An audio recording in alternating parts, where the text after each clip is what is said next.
What is the female equivalent of a man-child? Story 1. Personally, I think it's those women that got stuck in the 15-year-old, being mean is cute/cool mindset, and they're just assholes to everyone, and then they cry when someone stands their ground. That's called a cry bully. I am willing to adopt this term. You have my sword. And you have my bow. And my axe. Yeah, I'll be there too. And this guy's dead brother. I've got a bottle of ibuprofen to throw in the mix. Mom says I can't go, but you can borrow my bike. Story 2. Princess. I always cringe when I see women who say they want to be treated like a princess. My then-girlfriend's mom once told me to make sure I treated her daughter like a princess, so I told her I'd marry her off to the French for a political alliance. She didn't laugh, but her husband sure did. You permanently sealed the man's opinion of you that day, I guarantee. That man still thinks about you. Probably as much as he thinks about the Romans. I mean, what have the Romans ever given to us? A room of get-her-done senators with knives. Story 3. Usually the ones who say everyone around them is causing drama. I would say anyone that calls themselves princess. They grow up and require everyone to call her queen now. They never grew up, only gotten old. Every female friend group I've had was so dramatic. Is actually just majorly telling of her character. Honestly, most female-only groups are overly dramatic and can get super. Not toxic, but not good. I've kept mixed groups just fine over the years, but the female-only ones always burned to the ground at one point or another for various reasons. I think it's more of a social problem rather than an individual problem. Story 4. Woman-child. Yes. No driver's license. Won't cook or learn to. Won't work. Doesn't do anything useful. Pillow princess. And also won't let her man do stuff like spend time with friends or family. Especially not without her. Oh, and his every waking moment, he needs to be tending to her.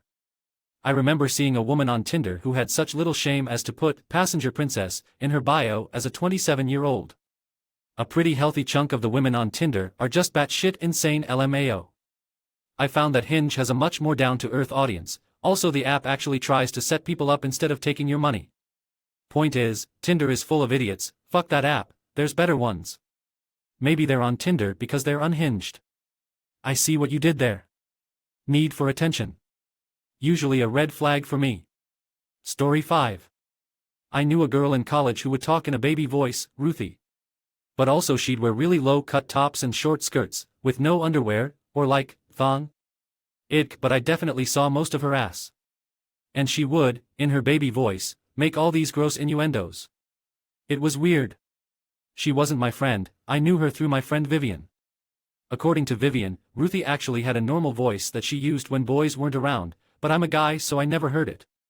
Vivian would sometimes come to me pissed off after a party that I decided not to go to because Ruthie had been coming on to her boyfriend and then she was coming on to me as boyfriend, and then Ruthie was talking shit about me because I'd left her on red when she invited me to the party. Also Ruthie told me the theme was suits and black dresses, but she told the girls that the theme was sluts, so make up your mind on that. So, whatever Ruthie is. That's a woman-child. Talks in a baby voice, wears clothes that are way too small, insecure, and very emotionally immature. That's known to be a trait of girls that were sexually abused at a young age. The baby voice and some of the other characteristics I mean. Oh shit. That would make sense. I knew she was adopted and her parents was this really old religious couple. Some sort of trauma there would explain a lot of the inappropriate behavior, the rape jokes, the constant infantilized flirting. Shit, yeah, dang. I haven't seen her in years, but that could be why. Sorry, but it's known to be way too common of a correlation. My bet would be on childhood sexual trauma/learned behavior. I worked in several positions as RN with girls who were abused sexually. Sadly, the highest paid positions were from religious folks who had daughters abused by church members. It was awful, there were so many. It's also possible that she was abused before the religious couple and that was why she was taken from her parents.